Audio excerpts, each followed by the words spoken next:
Okay.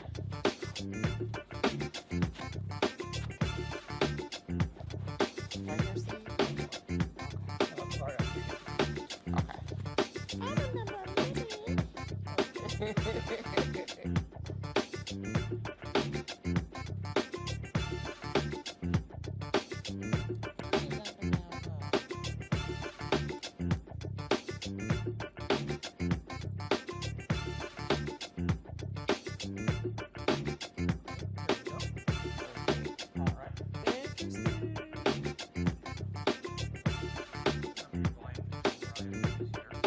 Okay, so this will help me in terms of being able to hear the control room. Okay, okay. It is. You all can. I'm turning it up now. Testing, testing, 1, 2, 3. Testing, 1, 2, 3. This is Erica Savage. Testing, 1, 2, 3. 1, 2, 3. This is Erica Savage. Testing, 1, 2, 3. Testing, 1, 2, 3. Testing, testing, 1, 2, 3. This is Erica Savage. Testing, 1, 2, 3. Testing, 1, 2, 3. This is Erica Savage. Testing, 1, 2, 3. Testing, testing, 1, 2, 3. This is Erica Savage. Testing, 1, 2, 3.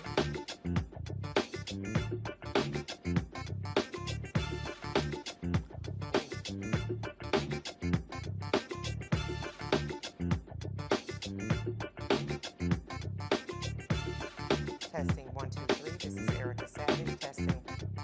I can hear you. Yep, I can hear you as well, Anthony. All right. Thank you, Steve.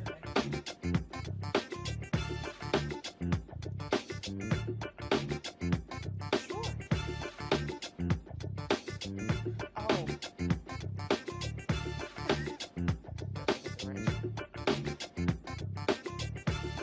How's that? Okay.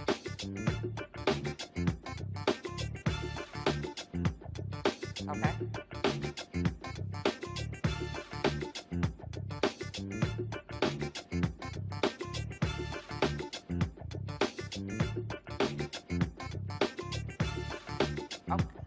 Okay, say that one more time for me, Carol.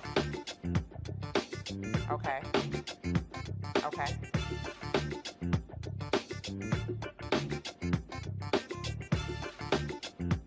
Okay, read the teleprompter.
Network is here.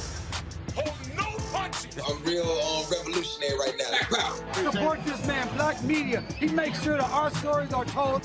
Thank you for being the voice of Black America, Roland. Stay black. I love y'all. All momentum we have now, we have to keep this going. The video looks phenomenal. See, this difference between Black Star Network and Black-owned media and something like CNN. You can't be Black-owned media and be scared. It's time to be smart. Bring your eyeballs home. You dig?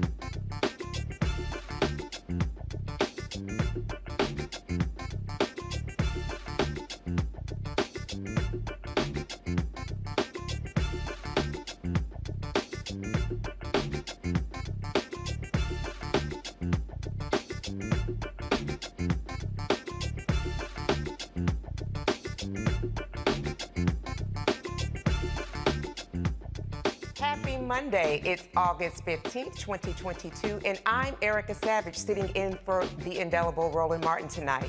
Here's what's coming up on Roland Martin Unfiltered, streaming live on the Black Star Network. There could be more documents Trump took from the White House. Imagine that. What does that mean to our national security? We'll explore that with the incredible Dr. Nola Haynes, a national security and foreign policy expert. Tomorrow is Primary Tuesday, and many election deniers are running for office. #1 best-selling Amazon author of The Long and Short of It Guide to the 2022 Midterms, The Radical Republicans, Reecie Colbert will join us to talk about the implication of these folks running for office across the country, including 14 gubernatorial races. Senator Lindsey Graham thought that he would get out of testifying in my home state of Georgia's election probe. Not happening. A Texas county no longer has an elections department staff. They resigned over death threats and stalking. And a Mississippi state trooper caught on video putting a handcuffed black man in a chokehold, wrestling him into a ditch, is cleared of any wrongdoing. We'll also look at the impact of pay disparity as Black Women's Equal Pay Day approaches in 2022 with the incredible Dr. Avis Jones, the Weaver. And in today's Fit, Live, Win segment, the CDC relaxes its COVID guidelines.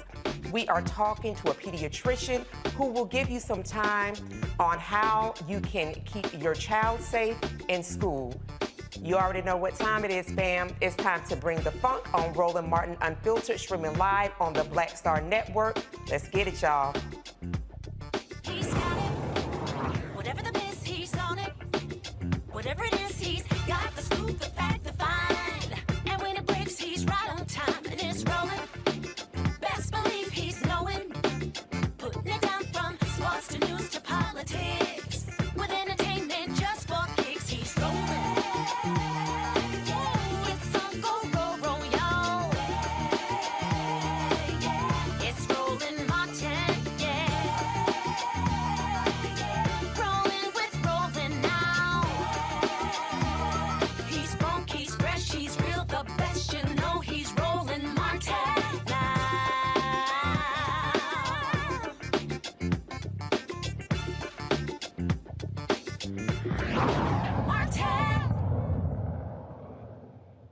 So we are still getting details about the FBI search of Donald Trump's Mar-a-Lago home last week.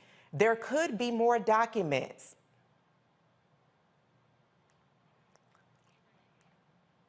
According to the New York Times, Trump wanted Merrick Garland, our Attorney General, to know that he had been speaking with people around the country and that they were unhappy about the search. Saying to Garland, the country is on fire. What can I do to reduce the heat? That was Trump's message that he conveyed to Attorney General Garland. The report also reveals that the Justice Department subpoenaed surveillance footage from Mar-a-Lago over a 60-day period, including views from outside of the storage room. Since news broke of the FBI raid, armed Trump supporters have protested outside an FBI office in Phoenix, Arizona, and a gunman was killed after trying to breach an office in Cincinnati, Ohio on last Thursday. We are so incredibly happy to have the wonderful Dr. Nola Haynes kicking off our 6 o'clock hour. Dr. Nola Haynes is a national security and foreign policy expert, as well as a political scientist, here to break down all of this news we've gotten over the weekend. Welcome, Dr. Nola. So glad to have you on Roland Martin Unfiltered again. I'm happy to be here. I'm just trying to stop from sweating because my glasses keep sliding down my face. Girl, you like me. I just had to take mine right on off and just let them be in a position of rest. So you kicked off the hour on Friday, breaking down more of what we saw in terms of what's been happening with Trump, these documents that were stored in his Mar-a-Lago residence. So today, what I would like for you to do, because there was more reporting that was coming out over the weekend, if you could walk us through, there's been a lot of verbiage, a lot of acronyms, which is very prominent, especially within federal government.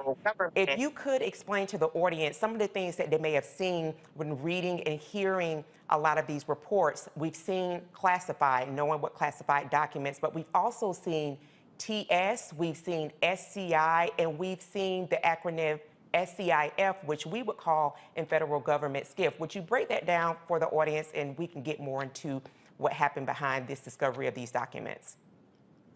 Okay, so I will start with breaking down the classifications. So the three classifications that are most common are U, S, and TS. So unclassified, classified, and top secret.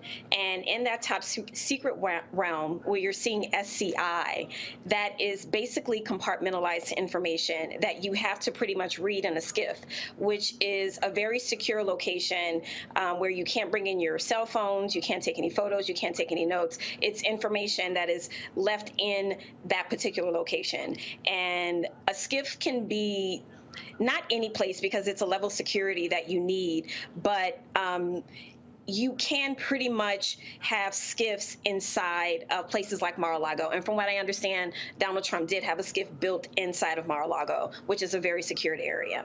So those are the three classifications. Thank you so much, because I know, a lot of people have been seeing a lot of those acronyms floating around, and thank you for bringing us a little bit more clarity on what those are.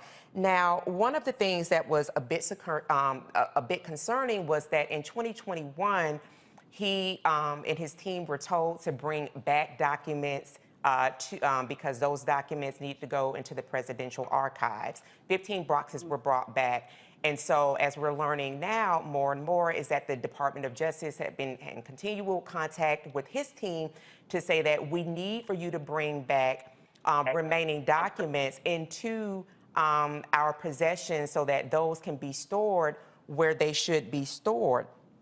Now what we're seeing is that there were some documents, but there still may be remaining documents, and found out that on Saturday, 2 members of Congress, Representative Carol Maloney, Representative Adam Schiff, requested the Director of National Intelligence to brief Congress on, quote, potential harm done to national security. Share with us how alarming that is, that you would have 2 leaders of House committees saying that, listen, we need a classified briefing to our members around what may have happened as a consequence of this former president having these secure level documents inside of his not only residence, but his golf club as well, Dr. Nola. Yes, I had to take those glasses off. Okay, so yes, it is a really big deal. It is a really big deal to national security. It is a really big deal in terms of protecting the legacy and legitimacy of the presidency. And it is a really big deal to our partners abroad. So this has far-reaching consequences than just what's happening internally within the country. So in terms of why this is such a breach of national security is because anyone who's ever gone through a security clearance process, you understand how arduous that process is. And not only that, there is a level of orientation or documents that you have to sign, that you understand the procedures. And not only that, they also tell you what the consequences are if you do not follow those directions. Okay, so that's one part of it. And I know for just regular folks, who gets security clearance, I can't even imagine the level of layered security and the type of information that the President of the United States must get regarding top secret information. So that's one part of it. This process it's not a simple process. It's no joke. And you have to pretty much sign on a dotted line, understand that you are getting sensitive information and that you understand how to handle that sensitive information. So what the Trump team is saying, that some people in his camp are saying, well, the president has unilateral authority to declassify any documents. While that is true to some degree, we are talking about defense documents, okay? So when it comes to defense, when it comes to anything regarding especially weapons of mass destruction, that's a different level of security. And that's usually when the SCI, the compartmentalized information that you read in the SCIF, that's where that typically, that type of information is typically read and, kept within that location. So we're talking about a defense issue, and we're talking about potential espionage. And I want to be very clear about what that means and what it does not mean. Espionage doesn't necessarily mean that the former put this information with the intent to sell to a foreign enemy. That could be the case. We do not know that yet. But what it really means is that documents were taken when they were not supposed to be taken. So his team is saying that there was a standing order that anytime documents were taken out of the White House and brought to Mar-a-Lago, that they were declassified. Now, the problem with that is process and procedure, okay? So while the president does have authority to declassify information inside documents, there's process and there's procedure. And also, Donald Trump was no longer the president after a certain date. So you just can't take documents out of the White House and retroactively say that they are declassified. These are sensitive documents pertaining to our defense and to other things. You know, more information has come out that there is information about intelligence personnel, which is incredibly dangerous. And some people are asking, why does the have all this information about the French president? What was that information about? So it's the defense information that's of interest. It's information about potentially unmasking intelligence officers, and then there's also some information about compromise against other leaders. So there are a lot of different buckets. But one really important thing that happened today was it was revealed that 3 of Donald Trump's passports were taken. That's big news, because that says that the government believes that he's a flight risk. And that is something, over the next couple days, over the next couple weeks, this is going to be a snowball that's going to grow and metastasize. And I don't know what it's going to mean for this country. I don't know what it's going to mean for Donald Trump supporters, but I can tell you this. This country does not play when it comes to its national security. It does not play when it comes to documents that belong to the United States of America, not one may. You said it, Dr. Nola. And as a former federal employee, I know how serious those security clearances are, that those officers that collect that information do a thorough combing. They go through finances, they go through family history. They ask you questions around if you have met with any foreign nationals. It is a very thorough vetting process.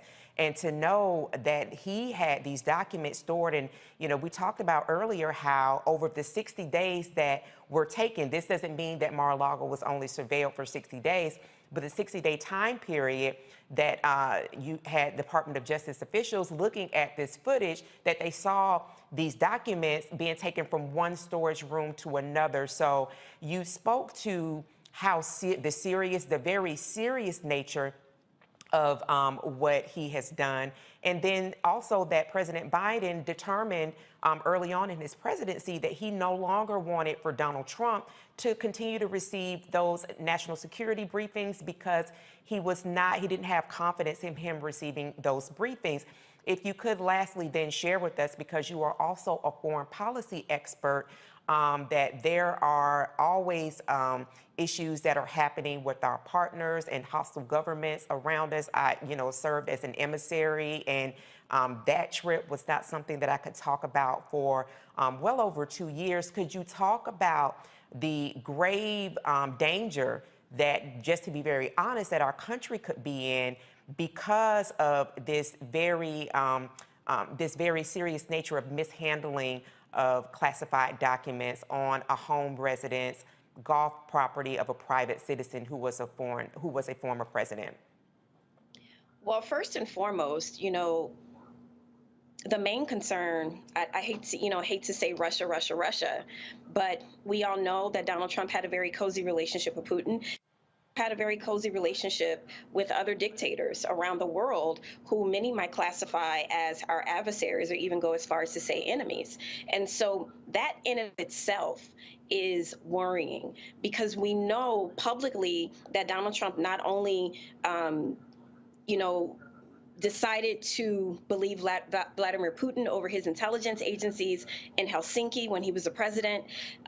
He's given away classified information knowingly or unknowingly. He did it publicly. He's shown photos, maybe showing off, we don't know, but he has this tendency of not being very careful with sensitive information, coupled with him buddying up with these dictators who move in a very different way from the way that we do here in the United States.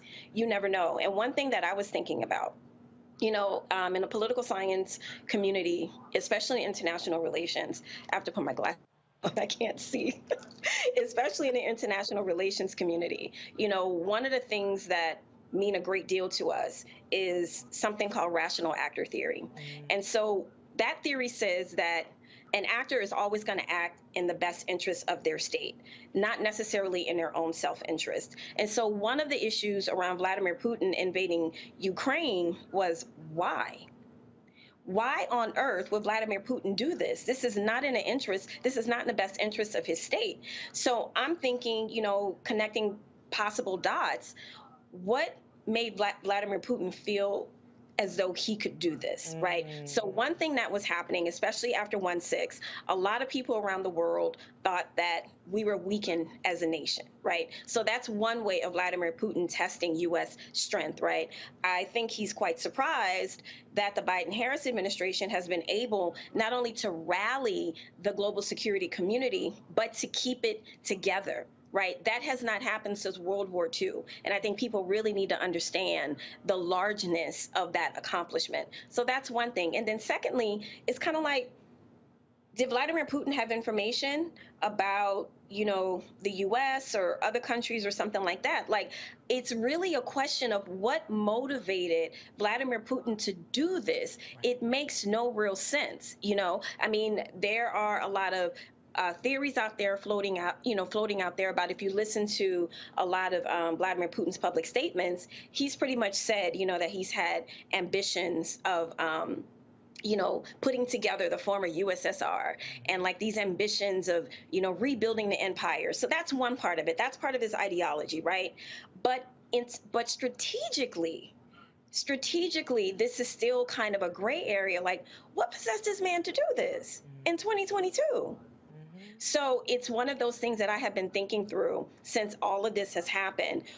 What does Vladimir Putin know? I'm not saying that he knows something, but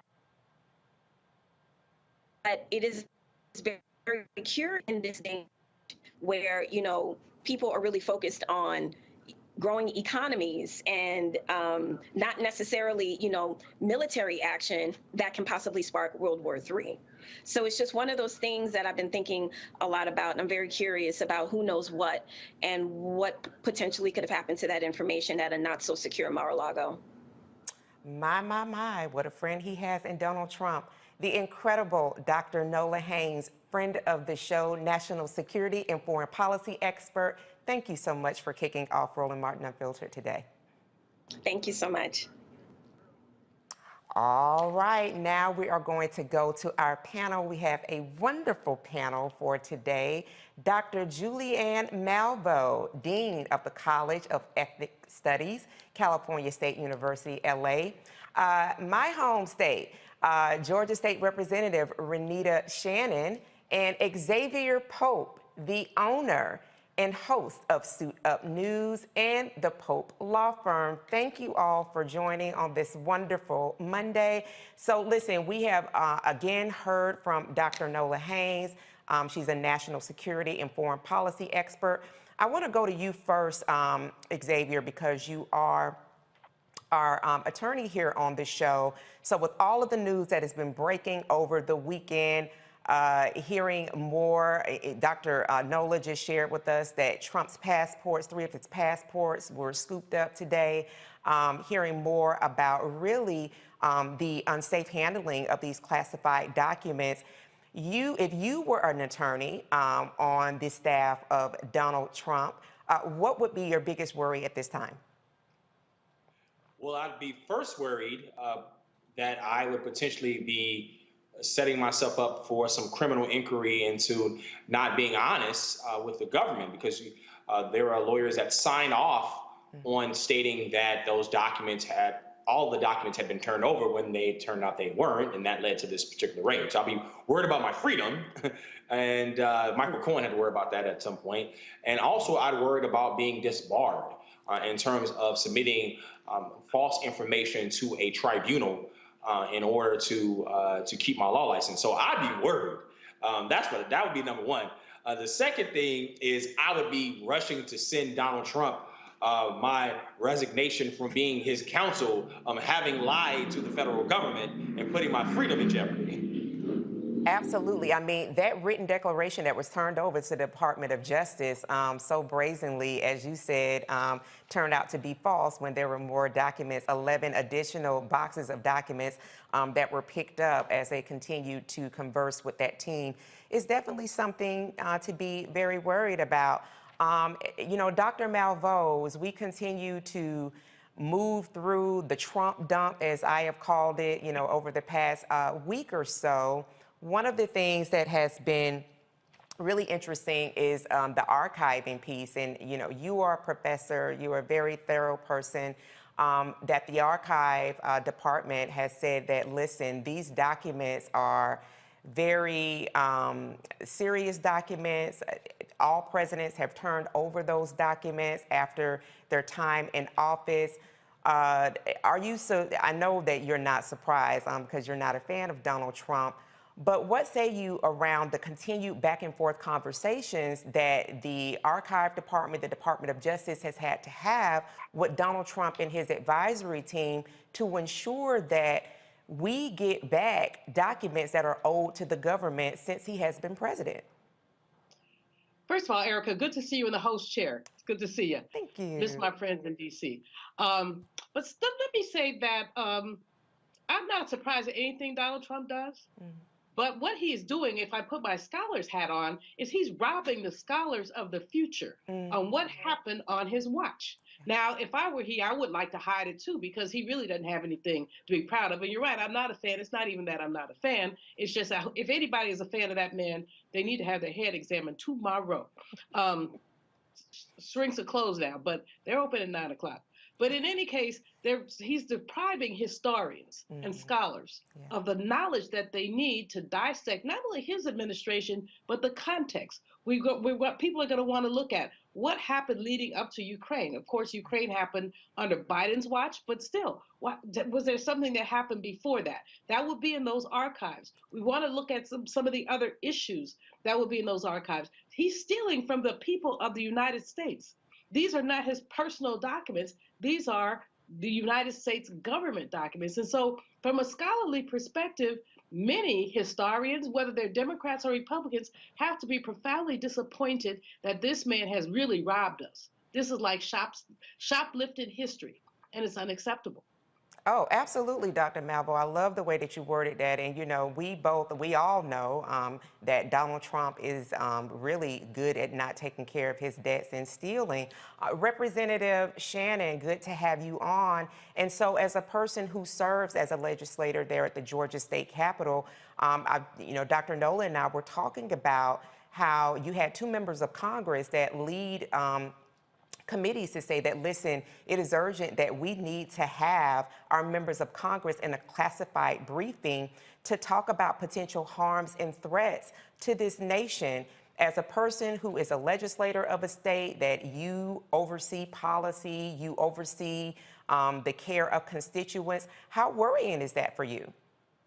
Well, I'm glad. Thank you for having me, number one. And I'm glad that you brought that up about those Congress people going through the process to find out what is really going on, because I think that's why we're in this predicament, is that too many folks allowed Trump, before he was president, to sort of skip the process. As elected officials, we are subject to having to file personal finance disclosures on a yearly basis, which tells the public how we make our money, how much money we make.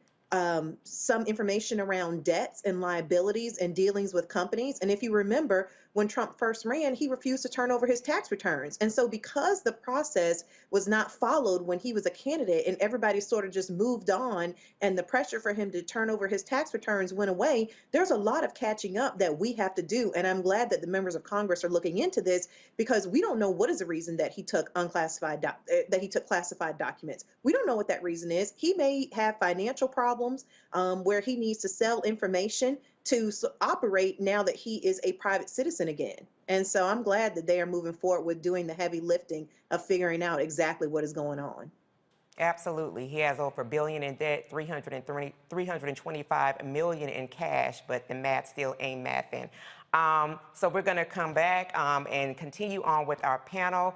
We're going to go to a break. We thank you for joining us on this first half. This is Roland Martin Unfiltered, streaming live on the Black Star Network. Check us out.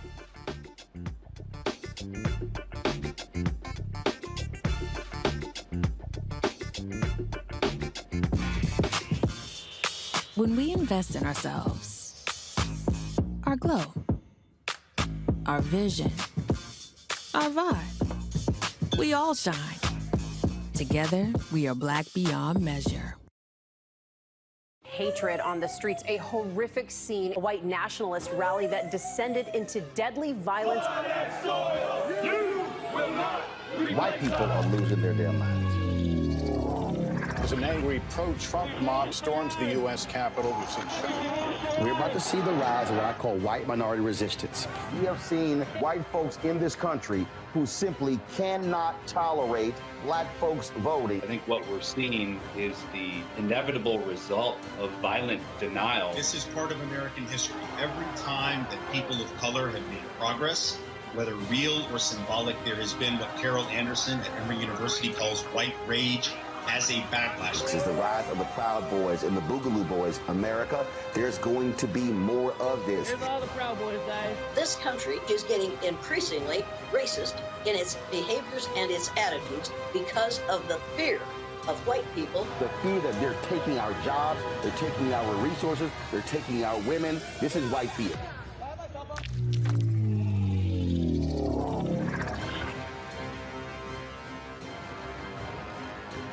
When we invest in ourselves, we all shine.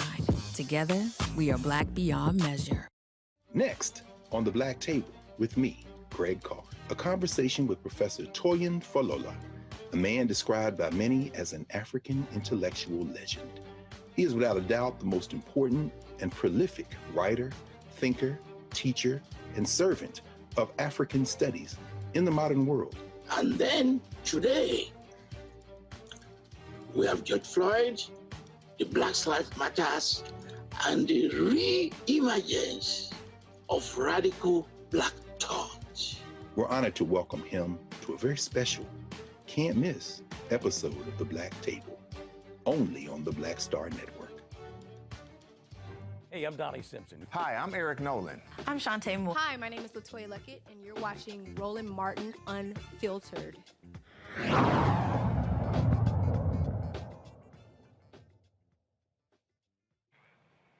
Welcome back to Roland Martin Unfiltered, streaming live on the Black Star Network. The midterm general elections are a few months away, and the fight to keep Congress blue weighs heavy on the Biden administration. With several election deniers on the ballot and clear signs that Trump may run again in 2024, the battle for democracy is being waged at the poll. CNN reports that GOP election deniers were on the ballot for 14 gubernatorial races, and at least 10 states had candidates running for Secretary of State. A clear example of this is Arizona, where former TV news anchor Carrie Lake beat wealthy self-funder Karen Taylor Robson in the gubernatorial primaries, despite Robson's supporter from Governor Ducey and former Vice President Mike Pence, and actually putting in $15 million of her own coins. However, the Amazon best-selling author of The Long and Short Guide, the long and short of it guide to the 2022 midterms, the radical Republicans. Reecie Colbert, founder of Black Women Views, joins us now. Welcome, my friend. So glad to have you. I'm so honored to be here with you hosting, sis. You are doing a fabulous job. Thank you for having me. I so appreciate you. There is no one better to talk to around people who are running for office. I love the guide, which people can go to Amazon. They can still pre-order now. It drops Thursday, August the 18th. So before we get to the long and short of it guide, let's talk a little bit about, we've got 84 days until the midterms. You don't only talk about the current administration, Biden-Harris administration, but you also talk about congressional races. You cover those statewide races and those local races as well. 84 days into the midterms, and the urgency of being more informed could not be more important, Reecie, especially right now, because a lot of these candidates are really ganging for power, and they actually have the potential to do real harm if they do get into office. So talk to us a little bit about what you're seeing in some of the races that you have been covering that are proving to be alarming if people do not get out and exercise the vote. Yeah, well, you know, the reason why I decided to do the long and short of it guide to the 2022 midterms is because we are so inundated with information to the point that a lot of us, including myself sometimes, just check out of the conversation and we figure like it's something that we'll handle later. And I think as a result of that, the Republicans are kind of getting a free pass to the midterms. A lot of the discussion is simply about the Democrats and what they are not delivering about the sausage making in Congress. And I really want to try to bring attention to just how radical these Republicans are. And so I cover 20 different races in the book. Now, the long and short of it is meaning that, you know, it's more so an in-depth look at 7 races. These are gubernatorial and Senate races that are more competitive. And then I profile an additional 13 races that are just blurbs, because the point of the guide is to not be encyclopedic. Nobody wants to sit up there and read 300 pages or spend 2 weeks. So I've done all the research, over 80 hours of research, and I put it into context to really shine a light on these candidates. Because, Erica, one of the things I noticed in my research is these Republicans are really hiding a lot of their positions. If you go to their websites, there's no information on where they stand on things or what they plan to do beyond platitudes. But these are really extreme people, like you mentioned, election deniers. And on the issue of abortion, there are some really extreme platforms that people have, like, for instance, Doug Mastriano in Pennsylvania. He's a gubernatorial candidate. Not only is he an election denier, but he wants to ban abortion even when the mother's life is at stake. So women will die if he has his way, point blank and the period, and he becomes governor. So these are some of the extreme positions that I really want to highlight from these candidates.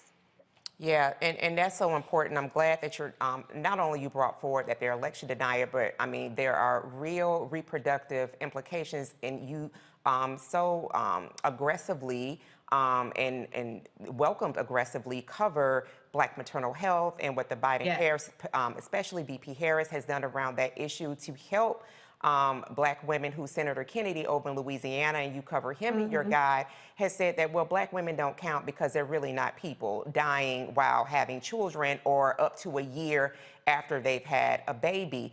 So thank you for lifting that. Going to some of these election deniers, and you talk about some of the extreme views that they have, Reecie. Out in Arizona, you've got governors, senators, AG, and Secretary of State race candidates. They are bending the knee of Trump to Trump.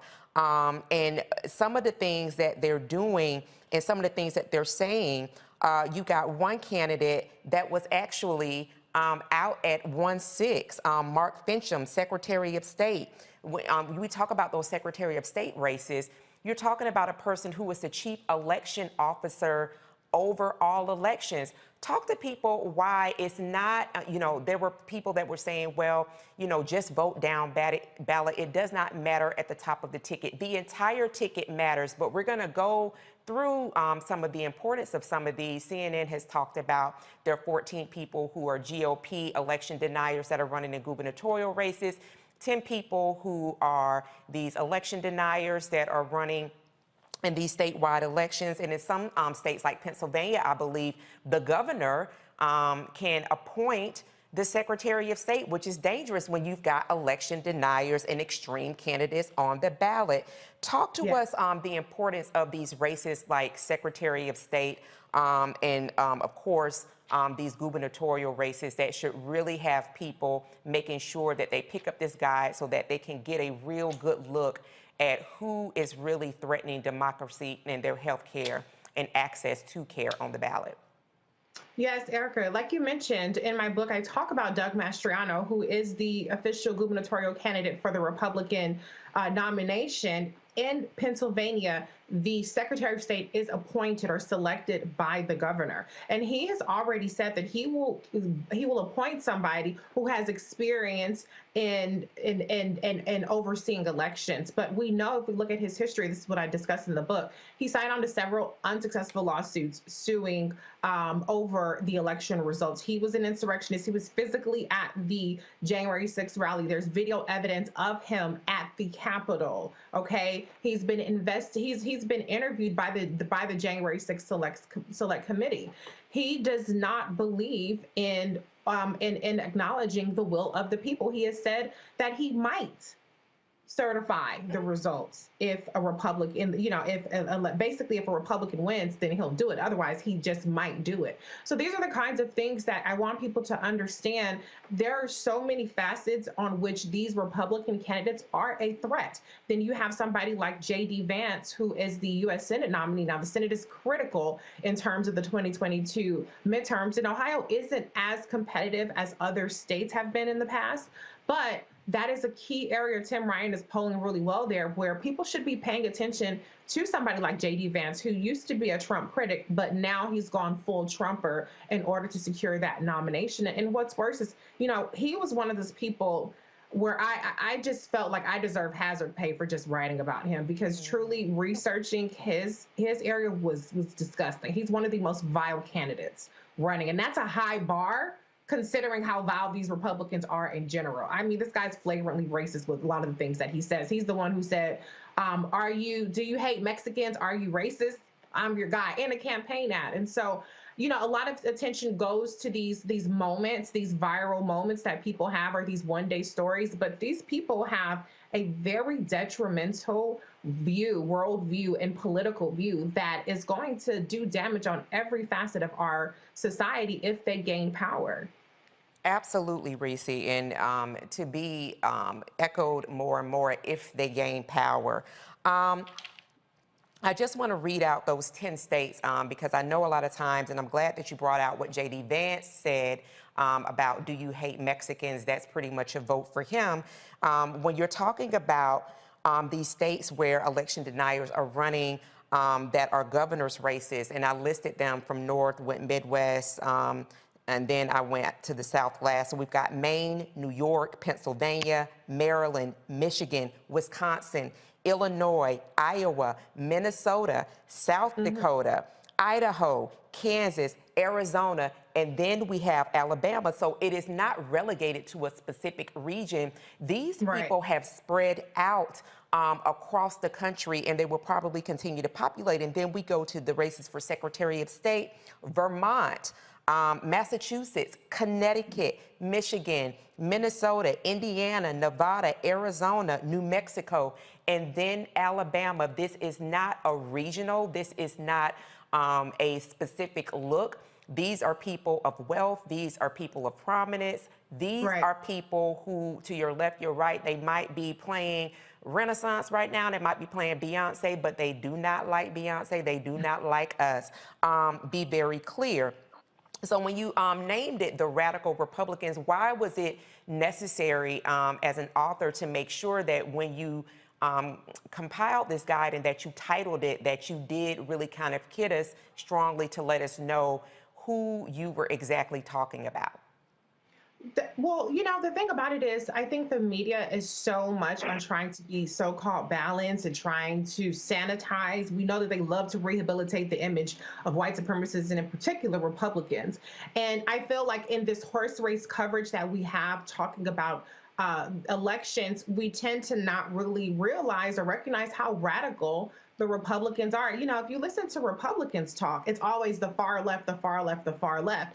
And you don't often hear Democrats or people who are not, you know, Republican really acknowledge just how radical these Republicans are. You know, in addition to what you're talking about, election deniers, we know that the Republican Party is the party of voter suppression. When you have, as I talked about in the book, Brian Kemp, he's not an election denier. He actually did faithfully execute the results of the presidential results, but he alone disenfranchised the largest number of voters, over 500,000 voters in a single night than any other person in history. That was according to the Atlanta Journal-Constitution when that happened, when he was running for governor in the first place. And so every single one of the things that I do highlight throughout the book is where these candidates stand when it comes to voting rights. And these are all, whether they're an election denier or not all of them are, they all have detrimental views in terms of gerrymandering, which is Ron DeSantis down in Texas, who with laser-like precision gerrymandered that state against the wishes of his own legislature and against what the original courts had directed him to do. And he said, who's gonna check me, boo, and went forward with it anyway. Now they're stuck with it to disenfranchise Black voters. And so the election denier part is like the sexy headline, but the reality is that these people do not want to see people like us have full citizenship and participation in this democracy. That's the bigger issue. So whether people are playing a role or are kowtowing to Donald Trump to get his endorsement, which has proved to be very powerful in these primaries, we have to take the threat that they take to our citizenship very seriously. Absolutely, Reecie, and watch your celebrity friends who also are, because these same people, as Reecie talked about with voter suppression, are also complicit in COVID disinformation and misinformation in general. So our panel, I'm going to open it up for you all to ask questions of Reecie Colbert, Amazon best-selling author. I'll start with you, Representative Shannon. Well, Reecie, I'm so excited to take a look to read your book. You always do great work. I want to ask you, did you talk at all about what's going on here in Georgia with our Secretary of State's race? Because we've got Brad Raffensperger, who has been heralded by a lot of the country for having stood up to Trump.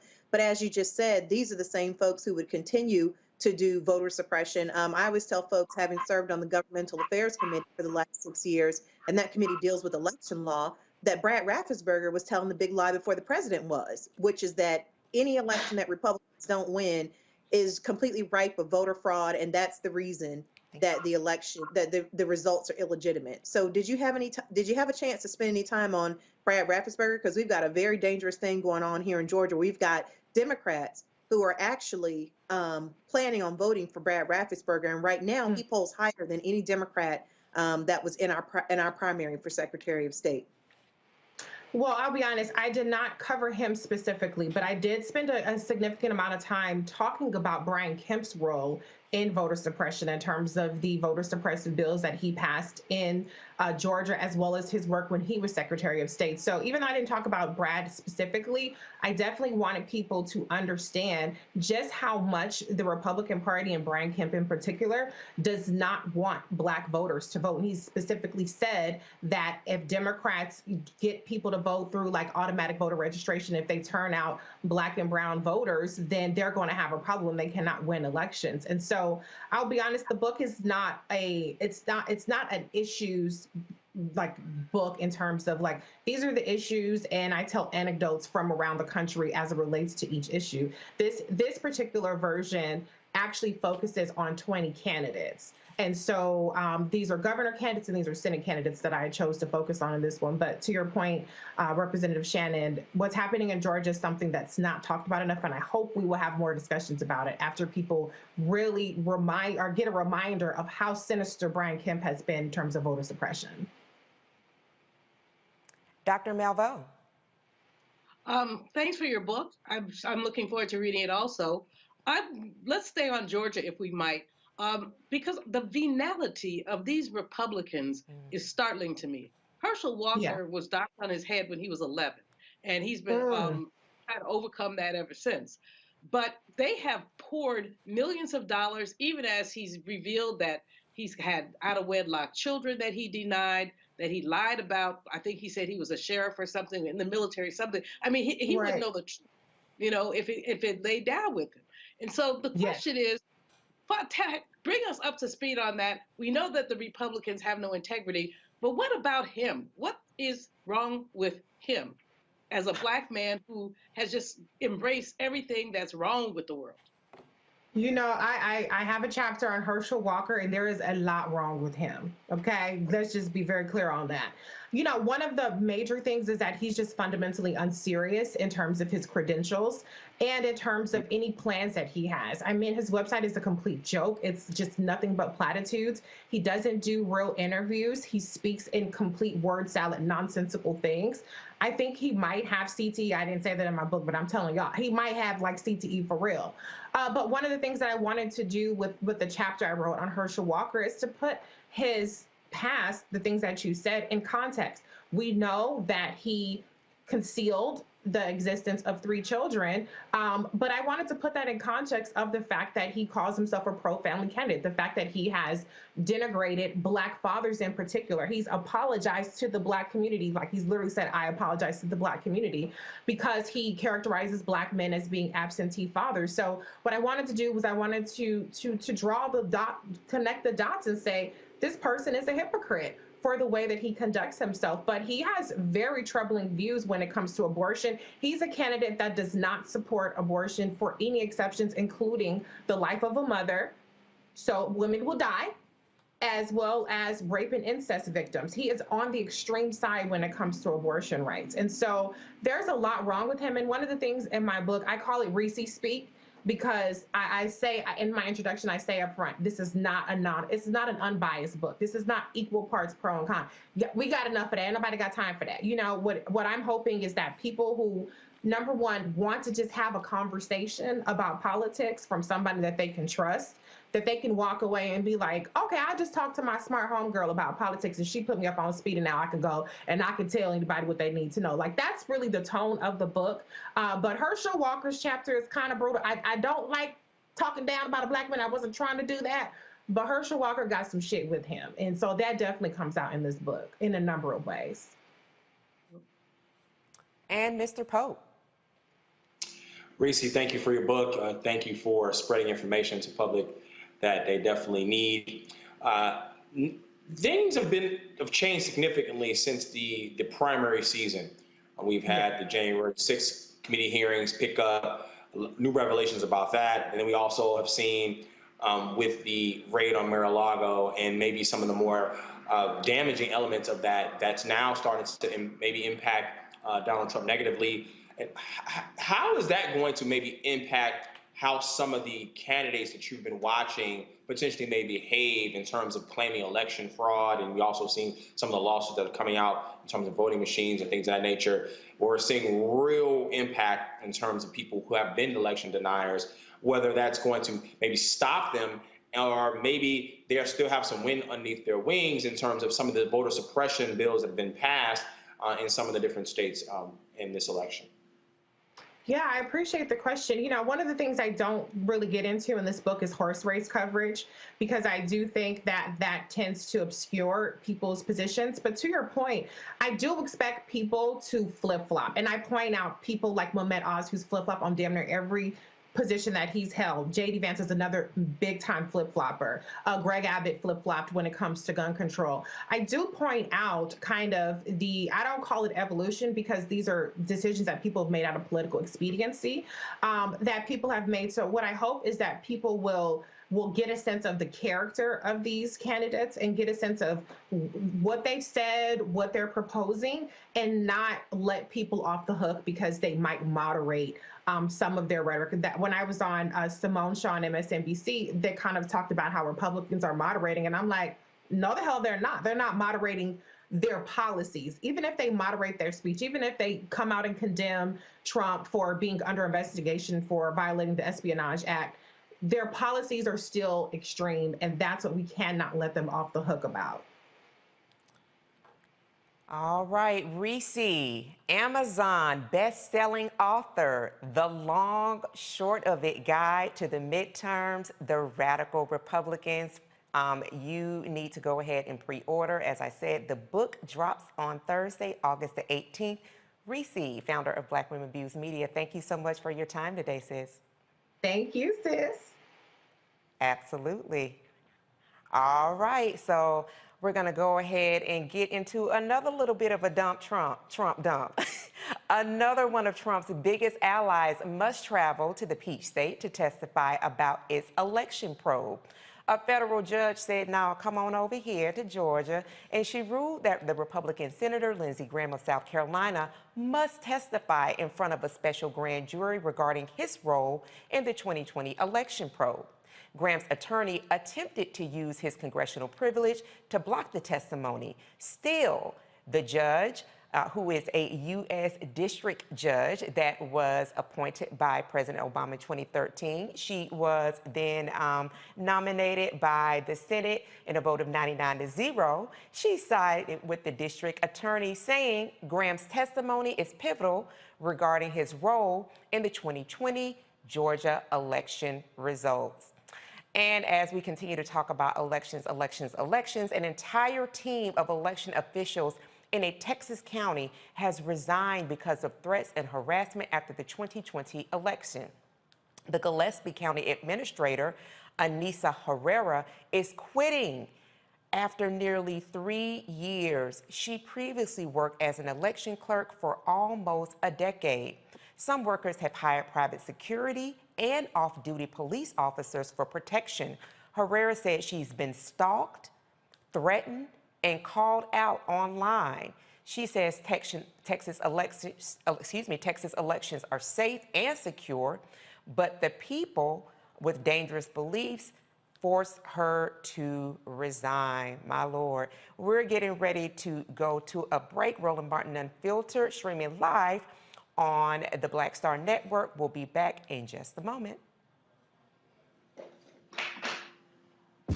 When we invest in ourselves, we're investing in what's next for all of us. Growing, creating, making moves that move us all forward. Together, we are Black beyond measure. On a Next to Balanced Life with me, Dr. Jackie. Summer is flying by and back to school is just around the corner and fall is here. That's right, a new season is upon us. On our next show, we talk about jumping into action and putting procrastination in the rearview mirror. That's on a Next, A Balanced Life with Dr. Jackie here on Black Star Network. When we invest in ourselves, our glow, our vision, our vibe, we all shine. Together, we are Black beyond measure.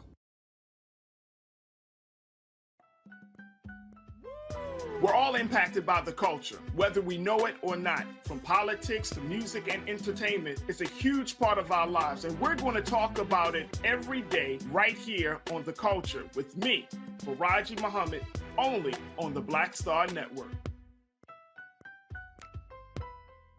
What's up, y'all? I'm Will Packer. I'm Chrisette Michelle. Hi, I'm Chaley Rose, and you're watching Roland Martin Unfiltered.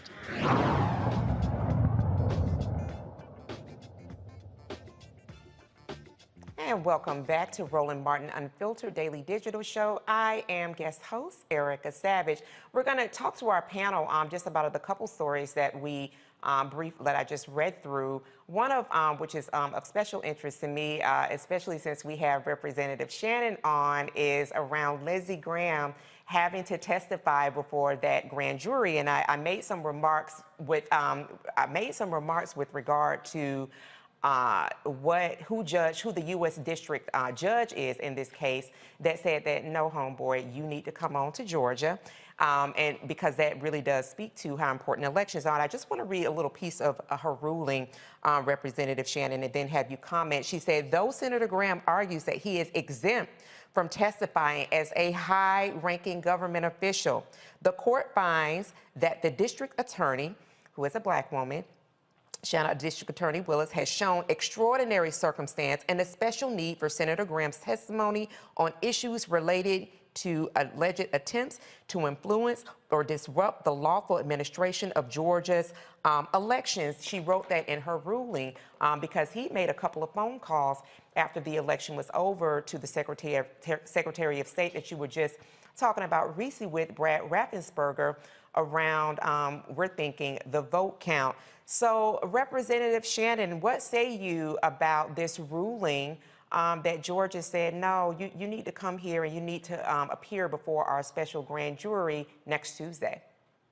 Well, I'm glad to see the ruling. I was actually surprised by it because here in the state of Georgia, state level officials like myself, actually our communications are protected. They're not subject to open records. And so I kind of was, I was kind of a little pessimistic about what would happen as far as ruling on this question. And so I'm really glad to see this. Look, I think all around the country, you've got a certain segment of white folks in this country who are finally understanding with the raid on Mar-a-Lago, with Graham having to testify, they are finally understanding what many of us have wanted them to know, which is that no one is above the law in this country, not Donald Trump, their leader, and not any of them. And so I am glad that this is happening, and it's just time for everyone to be held accountable. Absolutely, Representative Shannon. I sing your chorus on that. And, you know, Xavier, talking about no one is above the law, Representative Shannon just said that. I remember, like, last week, I think he was supposed to be in Georgia, and I guess that's when his attorneys were in communications with the DA's office there around trying to get this quashed. Well, he's got to pull up. They said that, no, sir, your congressional privilege is no good here. Your privilege card has been revoked. So, you know, as an attorney, as our legal eye here, what are your thoughts around him actually having to appear and the special grand jury that has been convened and the likelihood that there will be charges that will come out of his testimony? Yeah, well, first and foremost, he still has to appear in front of the tribunal.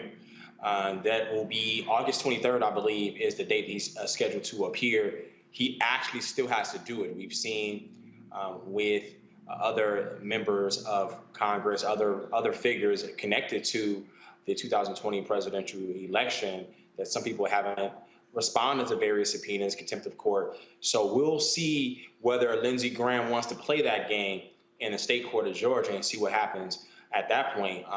We also hear that Rudy Giuliani is now a target of the investigation in Georgia in terms of his role. A criminal responsibility potentially could be on Giuliani's desk.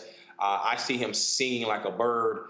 I don't know whether Lindsey Graham is the same person who said that Donald Trump would make Republicans pay dearly for supporting him. Yep. He got caught up in the same web himself.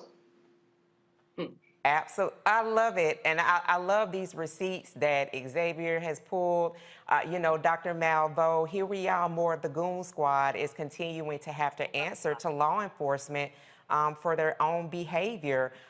What are you hopeful for as we continue to see, as Xavier brought forward, Giuliani has to now talk. We've got Senator Lindsey Graham, who tried to who has been trying to dip and dodge and use privilege as a way to not appear before this grand jury. It all came falling down right in front of his face. You asked me what I hope for. I hope for orange jumpsuits for all of them.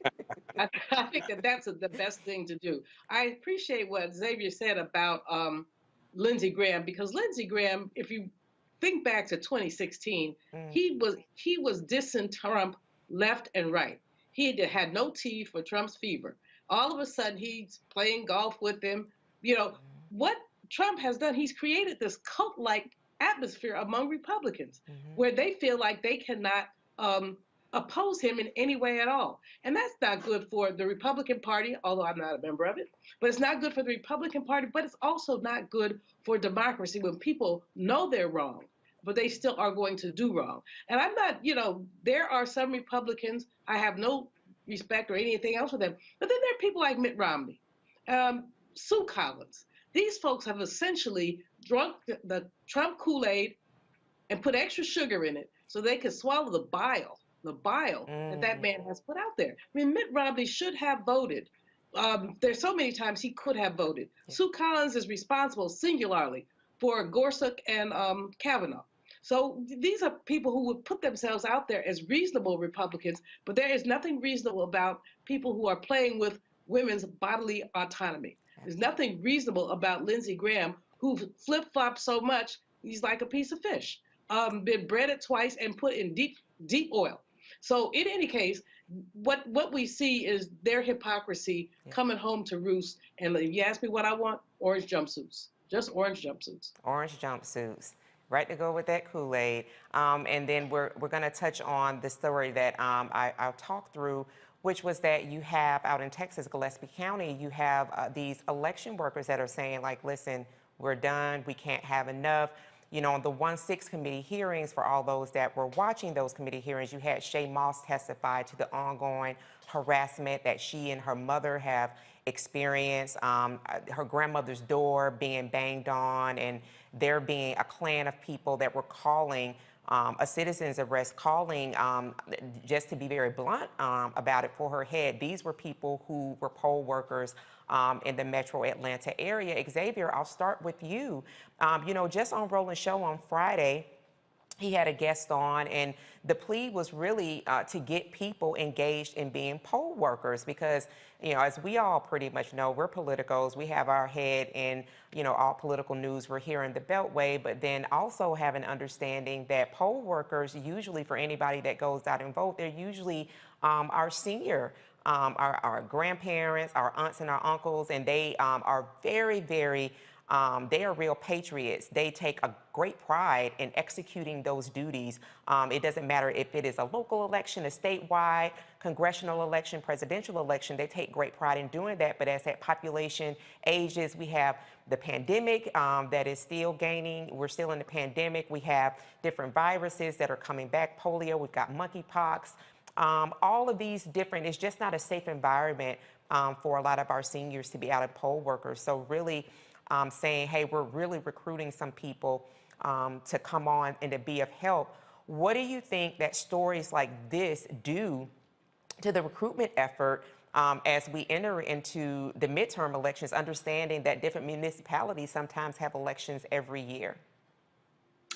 First, I saw what you did in terms of saying there's a clan of people outside of their houses. So I peeped that. And I think it's important that our media puts attention on what we're facing is replacement theory trying to be made law, trying to be made policy, and also trying to dismantle democracy, and the motivations that are behind that being racist and racism and an institution of Trump Crow, a 2022 version of Jim Crow. This election will test to determine whether that path will continue to be able to attempt to dismantle democracy or whether people will push back. We do need a younger generation of individuals that will participate in their democracy in terms of being poll workers, not just in our districts and the places where we live, but also going, and if they can, if it's legally feasible, to go into other parts where their votes are being counted in places that they may not look like them or vote like them. Yeah. That's some of what they're doing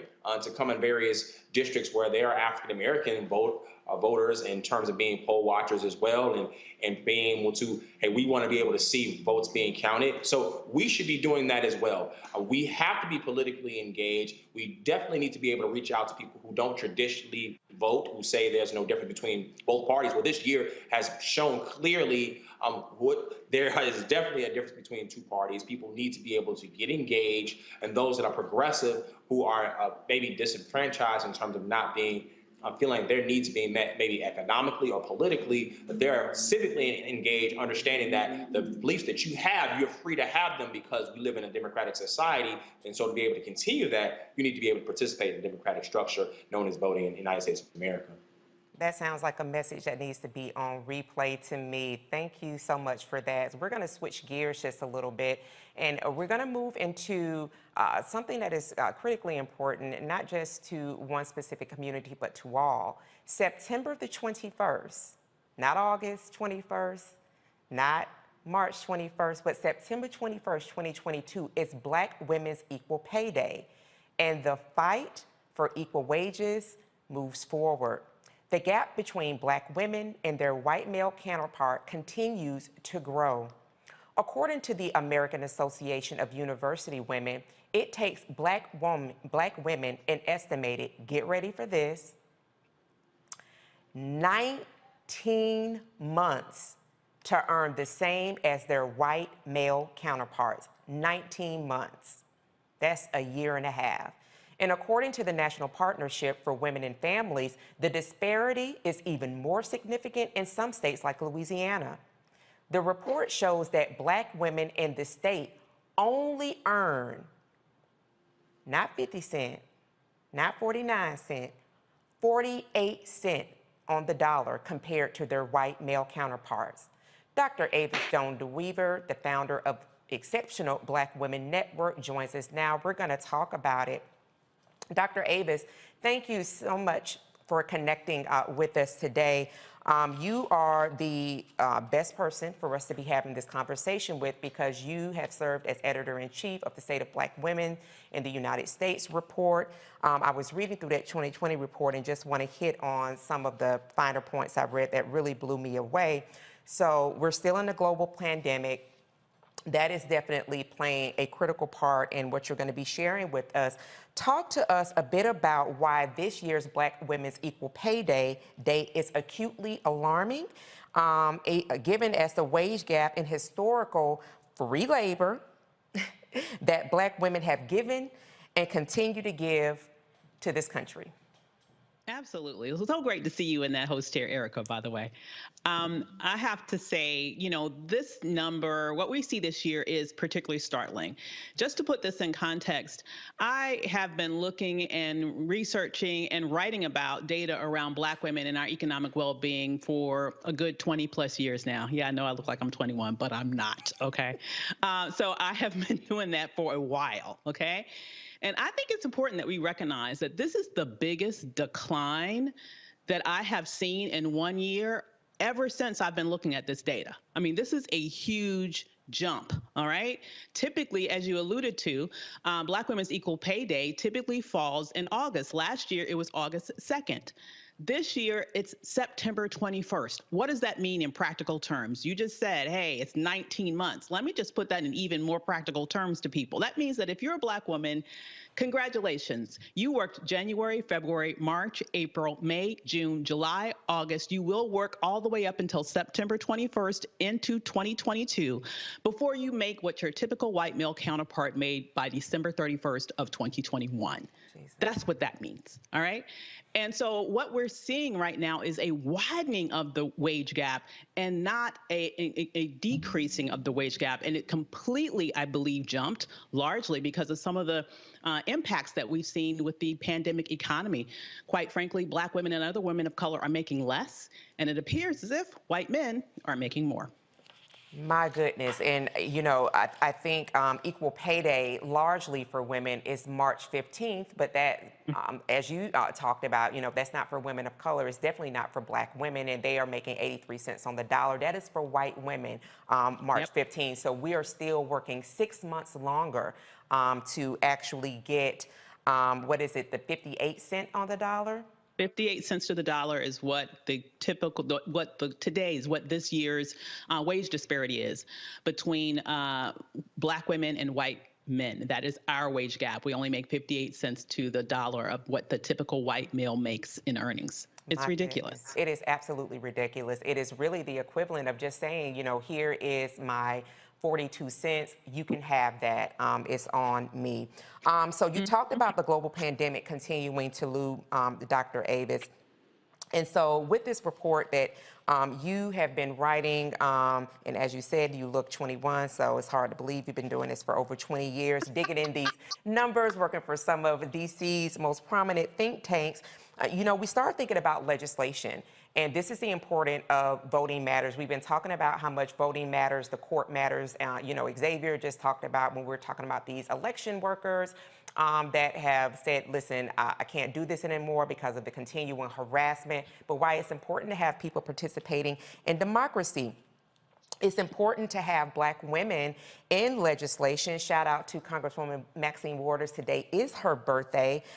This is the importance of the Congressional Black Caucus. This is the importance of the Black Women's Roundtable, of which you are part of, and from that, where that report stems out of, friend of the show, CEO and President Melanie Campbell. This is the importance of having Black women when constructing policy. In thinking about where Black women are as in terms of where we're working, I know the Biden-Harris administration put out a statement that, you know, they're going to be working to improve women largely equal pay in federal government. But when we look at specifically Black women overrepresent largely in service industry jobs and in healthcare. Talk to us a little bit about what discriminatory biases exist in those systems that really keep Black women in those service industry spaces and healthcare spaces where they're putting their own bodies on the line and not being able to protect their own. Absolutely. So we have, as long as this nation has been in existence, we've not only had general segregation in terms of our history, but to this day, we have occupational segregation. And that is what we are seeing in terms of where Black women typically are clustered in the workforce. As you mentioned, we tend to be clustered in service jobs. We tend to be clustered in low-wage jobs. We tend, and particularly within the healthcare industry, oftentimes the most low-wage jobs within those industries, like home health care workers, for example, is a very physically taxing job, a very difficult job, but it pays very low. So those are the places that oftentimes we are disproportionately represented in terms of our employment. Now, you know, the challenge is that we have a long history of just underpaying people in those jobs. So when we see the wage gap, it's really reflecting a couple of different things. It's reflecting the fact that there is occupational segregation, and you tend to have women, and particularly Black women, tend to be overly represented in low-wage jobs. But it's also true that when women and men work the same job, if you look at that data and disaggregate it, you also find that men still oftentimes get paid more, typically get paid more than women who work the very same job. So even if you look at a man in a traditionally female job, like nursing, male nurses tend to make more than female nurses. So the challenge is bifurcated. It's twofold. We have a challenge when it comes to wage discrimination across race and gender, the intersection of those two, and that's really impacting Black women, especially in all those spaces. But we also have a problem with occupational segregation, where Black women tend to be clustered in jobs that pay low amounts of money, creates a huge burden on them in terms of their bodies. And particularly with regards to the pandemic, they tend to be clustered in those necessary jobs that put them in harm's way in terms of having to be out with COVID, where oftentimes white male might have a more protected job where they could do it at home, for example, and still bring down very, very high wages. Wow. The pandemic still looms for Black women. And so, you know, so shifting into that, how, you know, you have those white male counterparts who are able to work remotely. So now here, you know, what choices are Black women left with when we look at the numbers of Black women who are leading in businesses, right? Those numbers are really impressive. However, what is not impressive is that Black women lead in businesses, but they lack access to capital. You are a multi-hyphenated entrepreneur yourself, you know, not only a political scientist, founder of Exceptional Black Women's Network, but you're also a coach, Black millionaire coach. Talk to us about the importance of entrepreneurship And having the type of business that allows a Black woman to not only be in business and have about $20,000, but to be in business, to have a salary for herself, to be able to hire a team, and hopefully be able to afford that team access to health care and be able to take care of multiple family members. Absolutely. So you're exactly right. And this is one of the reasons why I do what I do, because I so strongly believe that entrepreneurship is a very viable path and very important path that Black women take in order to be able to have better control over her own bottom line. The challenge is, as you mentioned, though Black women sort of get what's going on in the workplace, we get that we're oftentimes paid less and asked to do more. We get that we're seeing people get promotions over us all the time and we're doing their work for them. We get that, right?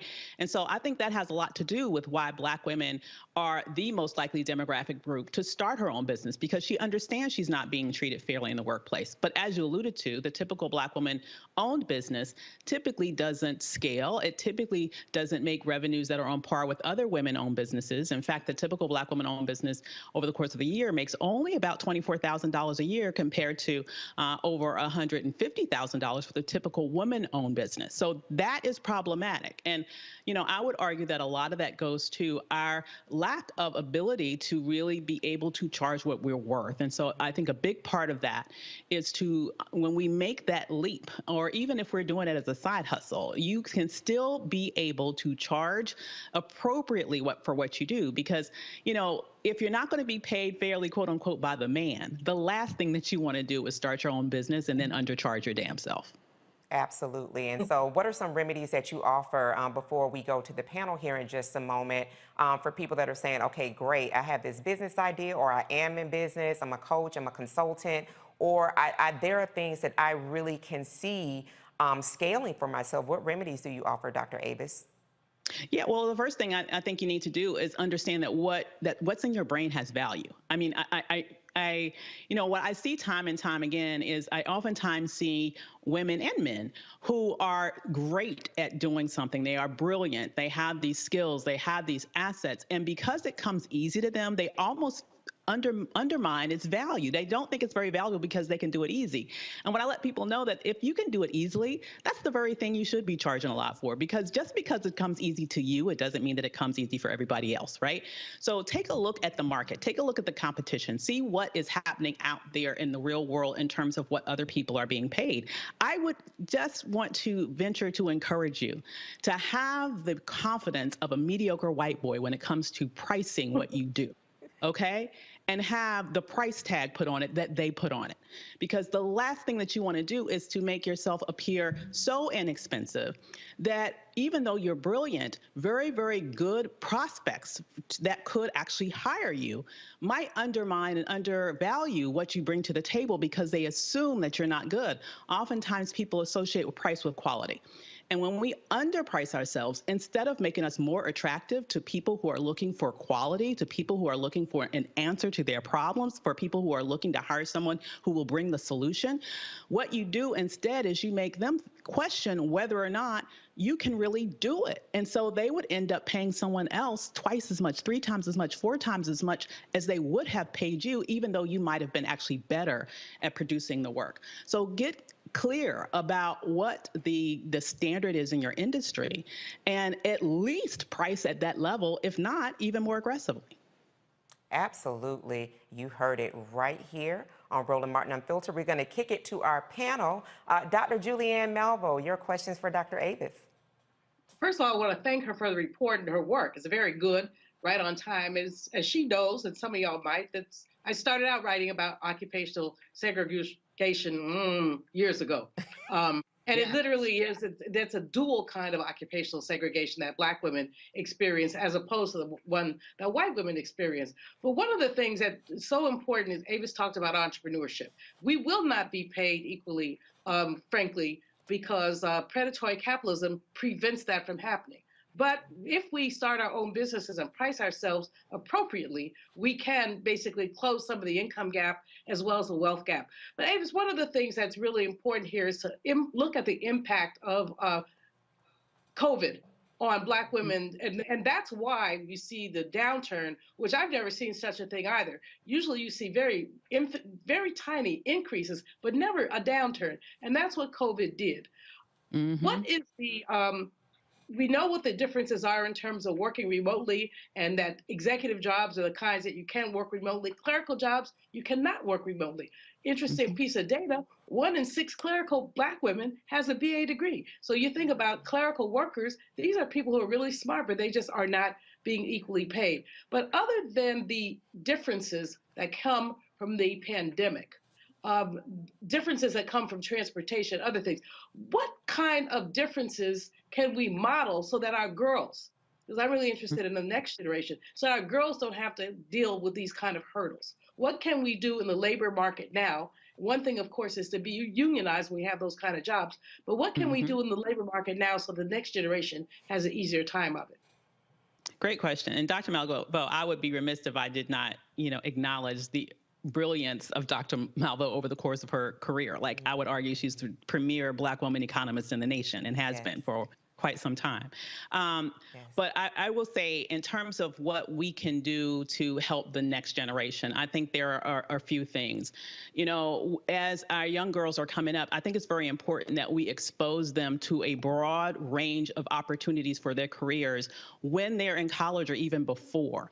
As you mentioned, this whole thing about occupational segregation, it is very much ingrained in us, even as little children, what's men's work and what's women's work. And one very revolutionary thing that more of us can do is to pierce our way into traditional male occupations that have higher starting points and higher possibilities just in terms of wages. Now, that may beget other problems, right? I have colleagues, I have friends, I have clients who are in, for example, STEM types of jobs, and they talk about the racism and the sexism that's there. Well, we need to make sure that we band together and protect each other.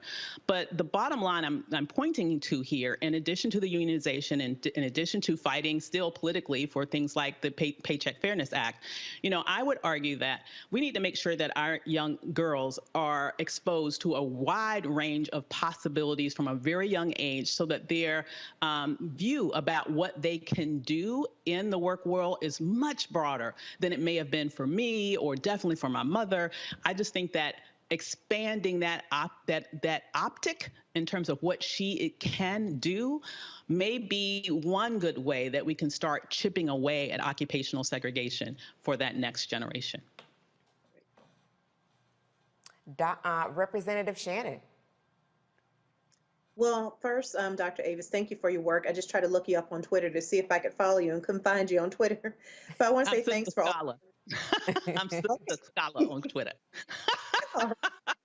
I will be following. Thank you for bringing this up. This is very disastrous, the wage gap for Black women, for a few reasons. Number one, we know that that salaries a lot of times and promotions are based off of previous wages. So when you're already being underpaid, even your future raises will not be the money that you actually deserve. And then we know the other thing, which is what my question is around, which is that a lot of times 401k and retirement is based off of your wages that you've made while you've worked. What advice do you give to folks who are closer, Black women who are closer to retirement, and people are living longer nowadays, who will be retiring soon, but they have based their retirement has been based off of these wages that are not equivalent to what their white counterparts have made? Wow, you bring up two excellent points there.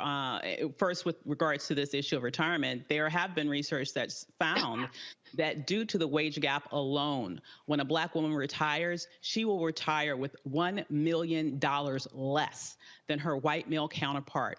Money that she would have had she been paid fairly over the course of her 30-year working career. So that's how this thing accumulates over time.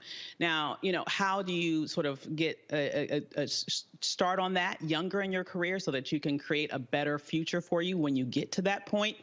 As you mentioned, this issue of making sure that you are paid well at the beginning is very important, because oftentimes people do get raises based on where their salary is right now. So from the very beginning, we need to know that you negotiate your salary, negotiate your job offers, negotiate that. And then when you go from one job to the next job, don't think particularly if it's at another company, don't think they need to base what they're paying you today off of what you got paid at the previous job. You need to become a very, very strong and confident salary negotiator and use that aggressively every step of the way. At the end of the day, because we don't have something like the Paycheck Fairness Act, we really don't know what our counterparts are making right next to us, but you can do your research around what the typical person in your geographic area with your specific profession tends to make,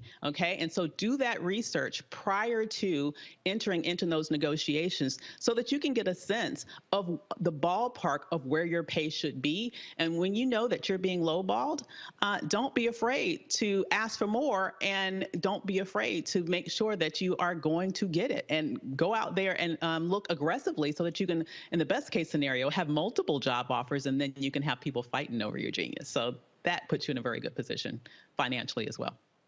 Such sage advice.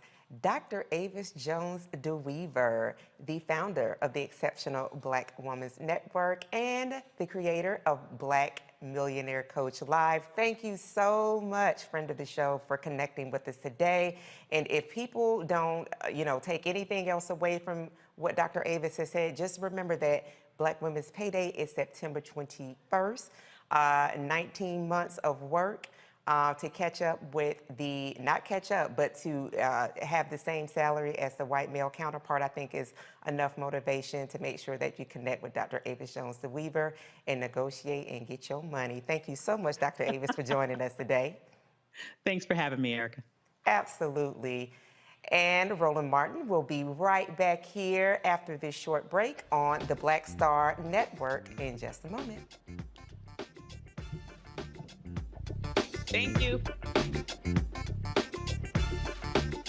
I challenge myself as an artist and knowing that I'm going to challenge the audience, right? So oftentimes you come into this business off of one project where everybody's like, ooh, you stand out. Okay, for me it was Barbershop, Ricky, da-da-da-da-da-da. Ricky was nothing like me growing up, right? Nothing like me growing up. But if that's people's first experience with you, right, as an audience member, they tend to think that's the real you, right? So, for me, after that, I got a whole bunch of offers to play roles just like Ricky, right? This Tupac-esque type of thug, right? And I just said no over and over again. And then you keep trying to do other things. Then I went through a series of romantic movies and romantic leads, and I always try to bring some sort of gravitas to those roles. And then it was like, okay, well, but before I get into all of that, let me hit y'all with, For Color Girls, and, step outside of the realm of, what you expect of me to do as an audience member in terms of being this romantic lead and everything. Because I didn't get into this business to be the romantic lead, that dude. Like, I didn't get into this business. You can get locked in. You can totally get locked in.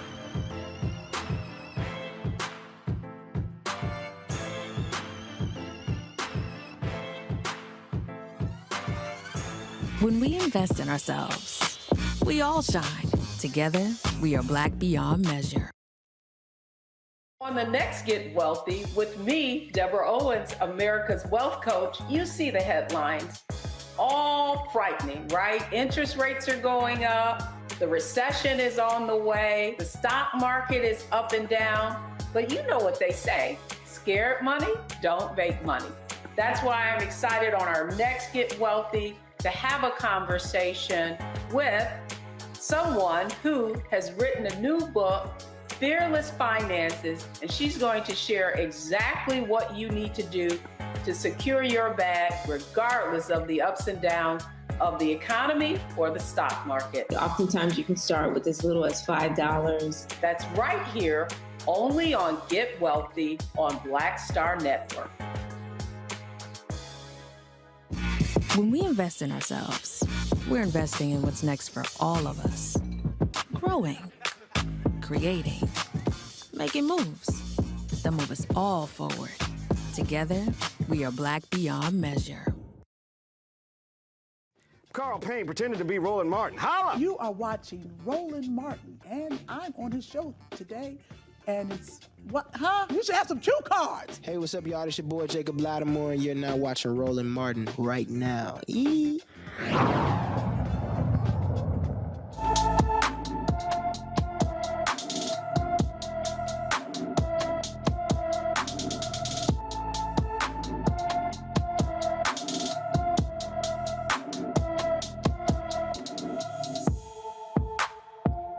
All right, and our Black and Missing today, it is Reginald Smoot Jr.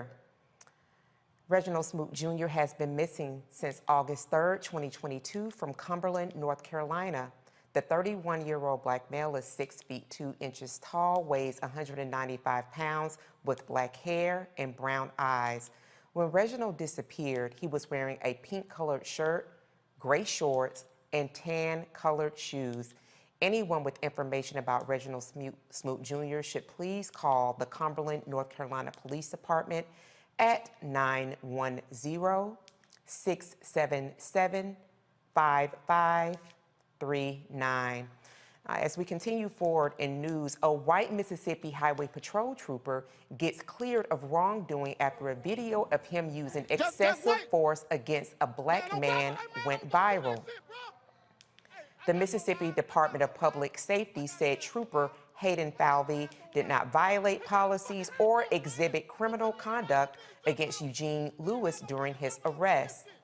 The department and investigators from 2 divisions, the Mississippi Highway Safety Patrol and the Mississippi Bureau of Investigation, said they completed all necessary inquiries and that Officer Falvey will not face any disciplinary action. I want to take this to our panel, and I know that this video was showed in full last week on the show. When I read through the updates, I also found out that Lewis's 2 brothers were also, they came to the scene to see what was happening with their brother, and they actually filmed a lot of the footage that we see. So this is police dash cam combined with their video, and that Eugene said that he couldn't breathe, that the trooper said, well, you're running your mouth, you can breathe, and that the 2 brothers who were there to record and possibly save his life in this rural area, Macomb, Mississippi, were effectively arrested. Now, Xavier, I want to start with you. Together, these 3 brothers that were arrested are facing 22 charges between the 3 of them. One is facing 9 charges, another brother is facing 8 charges, and then the last brother is facing 5 charges. 2 of the brothers were there specifically to record their brother because if we have seen Black people, both young and senior, an arrest can be lethal for any of us. The same officer that was cleared of any wrongdoing by the Mississippi Highway Patrol and the other investigative arm was told, well, this officer said, in quote, about the 2 brothers that were there, they should not have stopped to shoot video. Now all of you all are catching charges for theatrics. What hopes do we have, Xavier, especially since he's been internally cleared of anything happening as a result of this Black man after he was handcuffed, being put into a chokehold and wrestled into a ditch? It's actually enraging, Erica, that we see video after video, but it's back to blue for a certain segment of society who wants to effectively only see support of law enforcement when they are roughing Black and brown people. But when it comes to we started to show out the highest office, people are screaming, defund the FBI, and want to attack law enforcement. Right. If you think about the origin of law enforcement in this country, was designed to keep us down. So 2022, we still see the vestiges of slavery in this country and treating Black and brown people like dogs. And then the state terrorism that acts as if you record to try to get proof of what's happened because, hey, we'll turn the camera off of the body cam, or no one would see how this gentleman would be treated, or even worse, if those individuals might not have been there, then they are now being caught up in the criminal justice system as well. This is state intimidation.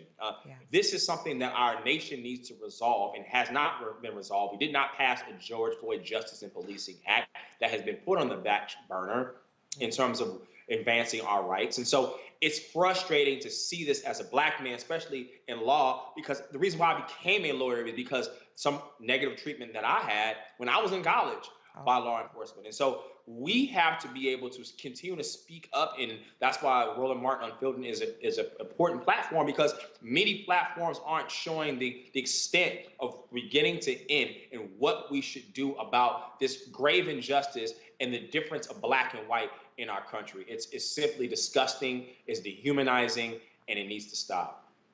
Oh, God, you're absolutely right. And I'm so sorry to hear, Xavier, about that engagement that you had. And I shouldn't say but, and I am glad to know that out of that experience, and I hope that there were more experiences like that, but as we largely see, especially with Black people, Black men, that these aren't singular experiences, right? But that you took what you experienced and you said that you were going to engage the machine, so to speak. So thank you for sharing that. I'm very glad to have you as a part of our legal system. And as you said, that Roland Martin Unfiltered is one of the only platforms that does cover these stories from end to end. They do seem to be breathless sometimes, but we have to have these stories in our face so that we can understand that voting matter, the courts matter, people that are in the legal system matter, such as Xavier Pope, and folks like, as Dr. Avis brought forward, having a Dr. Julianne Malveaux, an economist, someone who was still involved in higher education. And I want to go to you, Representative Shannon, because this also involves some communication that has happened with the state representative there in Mississippi. And so he was speaking with the local news network there, and said that he'd actually spoken to the Mississippi Public Safety Commissioner, which they were said that they did not see any wrongdoing, along with the other legal arm quoted in this particular piece. And that Mississippi Public Safety Commissioner's his last name is Tyndall. And he said, listen, we pretty much don't see any wrongdoing here. As a legislator who has charge of a specific district, and it is not just, the mundane things, but actually ensuring that those citizens themselves feel safe when things like this happen, that they do feel like they're going to pick up the phone and be able to talk to their state representative and actually have a remedy for it. What are you seeing as a responsibility of someone who has power within a state to ensure that citizens who might not have received what they perceive to be some stretch of justice, to be able to help them move through the system and to be able to get some type of justice or some type of ramification or bigger eyes on their particular predicament? So first, let me say the comments from the officer, I'm not surprised. I have consistently worked on these issues of police accountability, and I've consistently said that for far too long, officers in this country have had an unearned benefit of the doubt, and we actually have no clue as to what police officers have been doing in this country. And now we're starting to see more and more cases where an officer's ego has been bruised, and that has led to more brutality against the Black folks they come in contact with. So what I would say is that we Democrats have got to get serious about working on this issue. I have consistently worked on this issue in my time in the House, and I've filed many bills and stood with many families, whether they lived in my district or not, because they have been brutalized or murdered by police. And I would add that even the Justice in Policing Act, the George Floyd Act, is not tough enough. You must remove qualified immunity. Until you do that, these officers know that they can get away with brutalizing and murdering Black people for absolutely no reason. Yep. And that is the issue that we have here. I have literally known DAs who have wanted to charge police officers because they look at videos like this and they say, this is completely wrong, and anybody could see that. You don't have to be a DA to be able to see that. But they know that because the way that the law is structured, their cases are not going to hold up in court if they do charge officers. So this is something that really frustrates me a lot, because I am usually one of the only voices speaking about this, willing to talk about this, as Democrats, at least in Georgia and when I see across the country, continue to run away from this issue. This is the issue that you need to get tough on. It's not going to be enough to win elections to talk about how bad Republicans are, because that does nothing. All that means is folks can agree with you and say, yeah, those people are terrible. They can still stay home. You have to give people something to vote for. And this is an issue that is on the minds of folks like myself. It's on the minds of people thinking about their families. People are literally scared for their relatives to be out and about because they don't know what police interaction is going to turn into their relative not coming home. So Democrats need to stop running from this issue, get serious about it, and put your money where your mouth is. Because what we see happening right now is that Republicans and large groups of white people who are suddenly understanding that the law is for everyone, not just for Black people, are now screaming defund the police, and they haven't even been treated unfairly. And you watch, there are going to be some people who are going to agree with them when they could not hear our calls to say stop spending so much money on policing issues and invest in communities. And that agreement will be nothing but the epitome of anti-Blackness, that they couldn't see it or didn't want to see it or to take it seriously when Black folks have been saying this for decades and decades. Absolutely. Love everything that you just said. I mean, you think about the roots of policing, the slave patrols back in the 1700s. And so not a whole lot has changed, especially for Black people. Dr. Malveaux, I mean, you know, you lived in D.C. You know, we were not spared of hearing police sirens, not spared from hearing emergency vehicles all day long. And Representative Shannon brought out a really great point with regards to police officers. And, you know, it made me think about the language that we hear police officers. They speak with deference when they're talking to Black citizens, or as it's been said largely on this show, you know, no humans found, however that it is that they perceive us.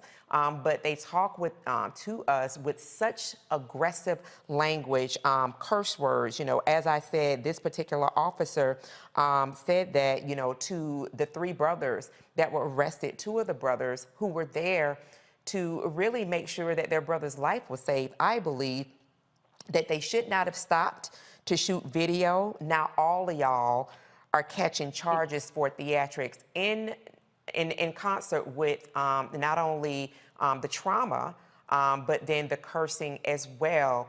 You know, Representative Shannon said that this is an issue that definitely needs to be lifted a lot more. People also want to feel safe as a part of their human experience. What do you believe should be a remedy around what we continue to see, and I know that you have seen for many, many years, around policing and Black bodies, and how law enforcement is unafraid to engage Black people like they would no one else? No, Mississippi, goddamn. I said it last week, but we saw the video. Nina Simone sang it. It's what it is. Mississippi, I've lived in D.C., I've lived in California, I've lived a lot of places, but Mississippi is the bottom of the bucket when it comes to how they treat Black people. You give me a minute, I'll tell you, not a funny story, but a really poignant one. In 1986, I took my mama from New Orleans to Biloxi, Mississippi. She's from Biloxi. She wants to go to her high school reunion. Our Mother of Sorrows Catholic High School. Okay, whatever. I was not speeding. I was going 56 miles an hour to 55. Do you know the man stopped me and talked more dookie than the law allowed until I lost my temper and talked some back. The sad thing about this, my mother's from Mississippi. She literally started sobbing. She cried for about 20 minutes. She begged the man. The man said, get out the car. I said, I'm not getting out this car. Oh, no. And Mommy said, Julianne, don't get out the car. But she's crying. She was so afraid that she's crying. Then the man finally had a shred of humanity, and he said to my mom, why are you crying? She said, I don't want you to kill us. And that's literally, in 1986, she was, in her 70s, and that's literally what she thought, is that we would be killed. Wow. That's the fear that is instilled in our community. I mean, the man finally, he didn't give me a ticket. I told him, give me a ticket. I don't care. I want a ticket because I want your name. He refused to give me a ticket. He held us for a few more minutes, and he told my mother he was sorry that she had a bad experience in Mississippi. I said, "You ain't sorry for me?" And Mommy said, "Julia, please just be quiet while we're ahead." But I mean, I was scared, but I wasn't that scared because I talk a lot of stuff too. But what hit me was how frightened my mother was as an elder, how she sat there and just sobbed and couldn't stop crying. And I think we went another 20 miles and she was still crying. I'm like, "Mommy, please stop crying." She said, I can't. I'm so afraid." This is what they have instilled in us. There was no civility nor decency in the way this man talked to me. He actually called me out of my name, rhymes with witch. And of course, I called him a Maryland farmer in response, which was not a good thing to do. Young people, if you're watching, don't curse out the police. It ain't gonna turn out right. But in any case, what I would say is Mississippi is the worst, and we know it. I hope that Kristen Clark, the Justice Department, that man he violated that man's civil rights and violated the whole family's civil rights. And we need to keep bringing these lawsuits. But the George Floyd Act, as the representative has said, is insufficient. We have to unpack this white arrogance. It's not even superiority. They are not superior. They are inferior. What we have to unpack is their arrogance to make them understand that we too are human beings, and we should not have to say that. We should not have to assert that. But we do because they continue to denigrate us, to belittle us, and when they feel like it, to put their hands on us.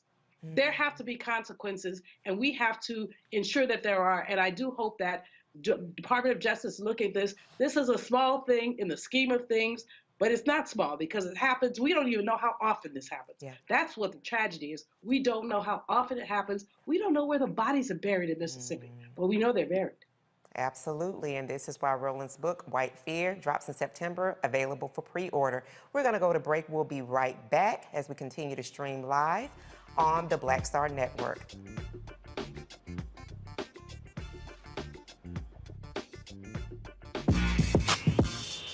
When we invest in ourselves, our glow, our vision, our vibe, we all shine. Together, we are Black beyond measure. Hatred on the streets, a horrific scene, a white nationalist rally that descended into deadly violence. White people are losing their damn minds.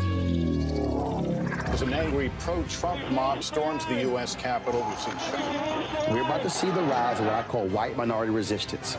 We have seen white folks in this country who simply cannot tolerate black folks voting. I think what we're seeing is the inevitable result of violent denial. This is part of American history. Every time that people of color have made progress, whether real or symbolic, there has been what Carol Anderson at Emory University calls white rage as a backlash. This is the rise of the Proud Boys and the Boogaloo Boys. America, there's going to be more of this. There's all the Proud Boys, guys. This country is getting increasingly racist in its behaviors and its attitudes because of the fear of white people. The fear that they're taking our jobs, they're taking our resources, they're taking our women. This is white fear.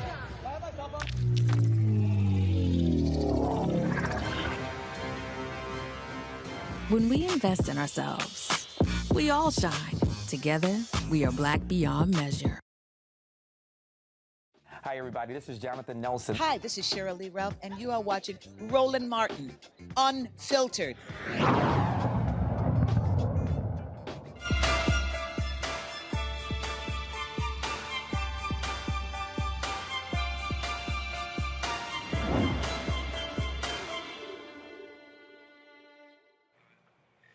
As schools get back into session, the nation's top public health agency relaxed its COVID-19 guidelines, dropping the recommendation that people quarantine themselves if they encounter an infected person.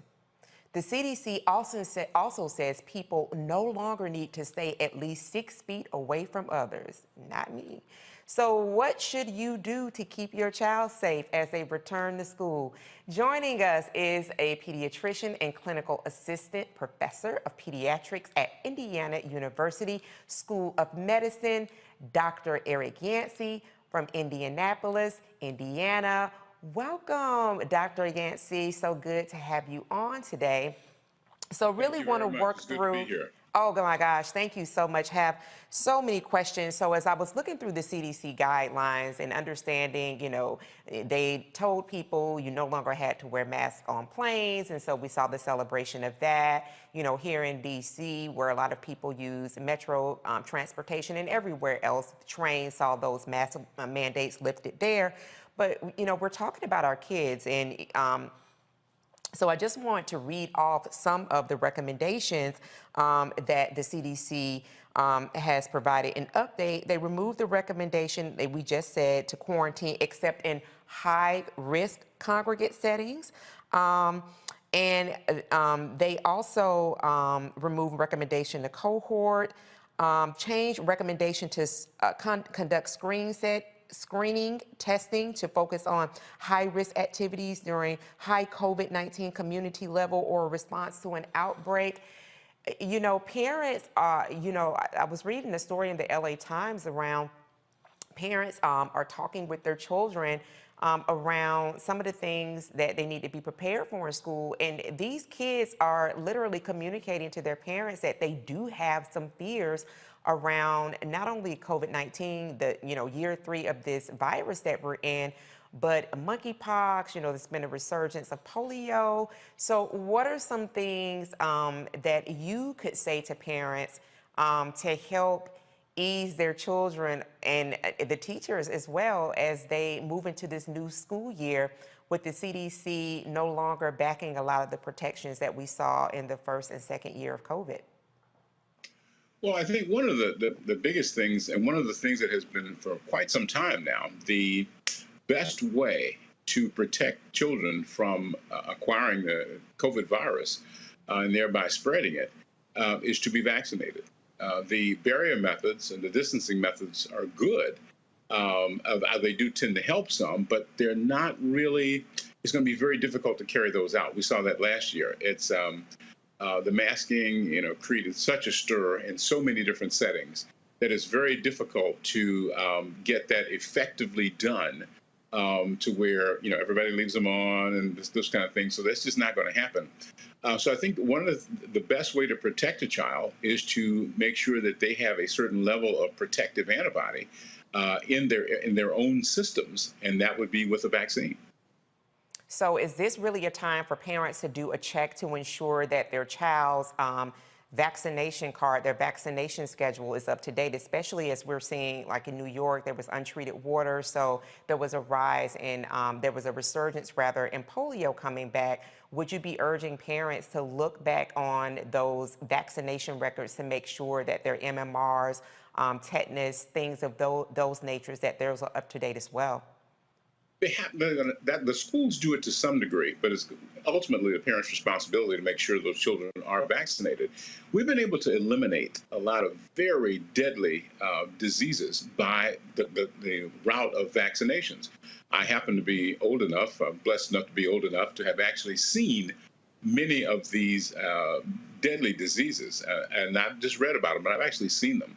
And since the advent of some of those vaccines, they've just gone away. We just don't see them anymore. Well, that kind of holds as well for any type of virus that we develop a vaccine for. Now, COVID's probably not going to go anywhere, but so it's going to be circulating out there. It's going to be at games. It's going to be in classrooms. It's going to be in cafeterias. It's going to be out there. So once again, the individual protection is the best way to protect your child from acquiring this virus, both the family members and the child. Certainly, the long-term complications are less in children, even if you do acquire a COVID who have been vaccinated. Certainly, the serious illness is less. So the immunizations are extremely important. We've really never seen the wiping out of a deadly virus without the help of vaccines. So yes, the parents should definitely check those cards. Schools will be checking them, but you want to make sure that you're on top of it as well. Okay, and I'm going to have my panel ask a question before we close out. The last thing I want to ask you, Dr. Yancey, is around the booster schedule for children. Should children be talking to their pediatricians about not only getting the vaccine, depending on if it's 1 or 2 shots, but following, or is it recommended that children also follow the boost schedule as well, or a specific boost schedule? Yeah, it's recommended that all the children between 5 and above actually get a booster shot. That booster recommendation is not there for the 6 months to 5 years yet, but it's recommended for those after that. Antibodies tend to kind of tail off after a period of time. And so therefore, you want to make sure that that level of antibody, that protective antibody to protect you from those infections is, quote, boosted after a certain number of months. So it is recommended for those, 5 and above to get that one. And that will provide an additional layer of protection against the ability to neutralize those viruses as they get into your system. Let's assume they're going to get into your system, but the ability to neutralize them is enhanced if you're able to get those booster doses and if you get the primary series from the beginning. So it's very important to get the first ones, that complete the primary series, and then 5 and above, go ahead and get the booster. All right, so you heard it right here from Dr. Yancey. Check that immunization record, get those shots, and then follow your boost schedule. Mr. Pope, your question for Dr. Yancey. Dr. Yancey, thank you for your expertise. Wanted to wonder about, in terms of booster, is it okay for children to get a second booster? And what is maybe the impact of that in terms of kids going back to school as they get around each other a little bit more? And tell us a little bit more about how can parents learn a little bit more so they can protect their kids from maybe what's going on with the monkeypox and some of their fears about that as well. Okay. Well, I think that one of the things, when we have a virus that actually either causes disfigurement, causes things that you can visibly see, parents are naturally, more upset about those. Oh my goodness! I mean, polio in the 1950s, 1940s, and 50s, you'd walk around and you see these children in these wheelchairs and assisted devices and whatever, and parents were just terrified of that. So the immunization acceptance rate was really pretty high. COVID has not done the same thing in that you don't see as much on the outside, not as much visibly. But keep in mind that there are some things still going on when a child gets COVID.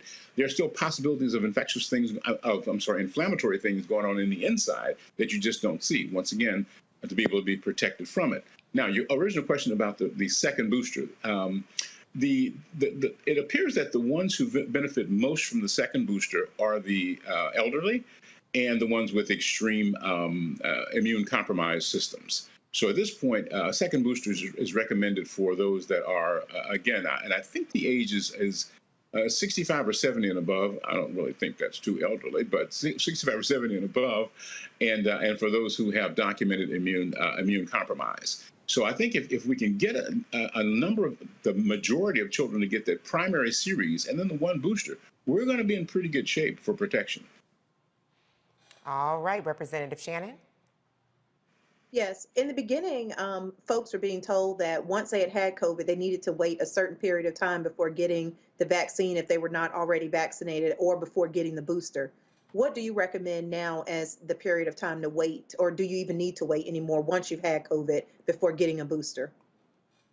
Well, generally it's been once you're basically asymptomatic and not feverish anymore, you should be able to get it. Yes, we had initially said way back it was like 90 days, you had to wait and whatever. Well, now it's really tough to determine who has it and who doesn't.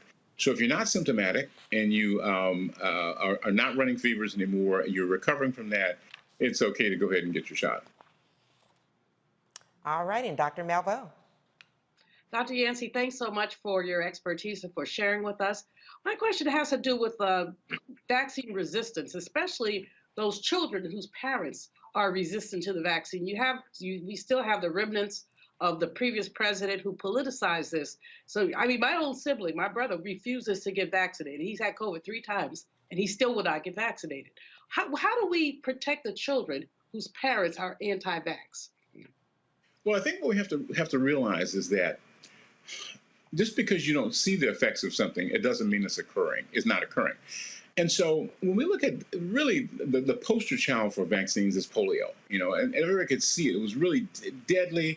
It was just awful. And people said, let's go get this. So now we have a situation where we just don't see it. So we don't see the outer manifestations of this disease nearly as much. But I think we still have to get across to the parents. Just because you don't see something on the outside. There's still a lot of things going on the inside. Now, we still have had, true, most people who have died of COVID have been above 65, the vast majority above 55. But we still have hundreds of children who have died of COVID. And so I think that what we have to look at there, it's a safe vaccine. And I think parents are many times worried about the side effect profile. The side effect profile has been very good. It's very good. It's safe, it's effective, it's potent, and it works. And so therefore we have to look at that. When will we know everything about the vaccine? We won't, okay?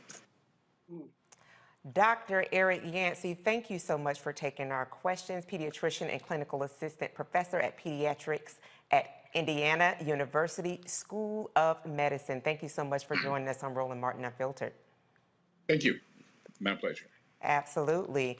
And before we go, we have some sad news from the entertainment world. Actor and director Deniers Dowse passed away Saturday. Dowse played Vice Principal Yvonne Teasley on Beverly Hills 90210, Judge Rebecca Damson on The Guardian, and therapist Rhonda Pine on Insecure. Dowse's older sister, Tracy Dowse, announced her sister's death on Instagram. Tracy described her sister as, quote, the most amazing sister, a consummate, illustrious actress, mentor, and director. She was my very best friend and final family member. Deniers Dowse was 64 years young. Rest in power. And so I want to say thank you to an incredible Monday panel. Thank you to my dear friend, Dr. Julianne Malvo, Georgia Representative, Mrs. Renita Shannon, and the phenomenal Mr. Xavier Pope. Thank you so much for joining us today. And to you, Roland Martin Unfiltered audience, I hope that you had a really, really good time rolling with me today. Being in Roland's stead, I'll be right back in the guest seat on Thursday with the All-Star VIP panel. So join me here again on Thursday. But make sure you download the Black Star Network app and that you are liking and that you are sharing this broadcast. Have a wonderful day. And in the words of the great Roland Martin, holla. See you here tomorrow at 6 p.m. Eastern Standard Time. Be well.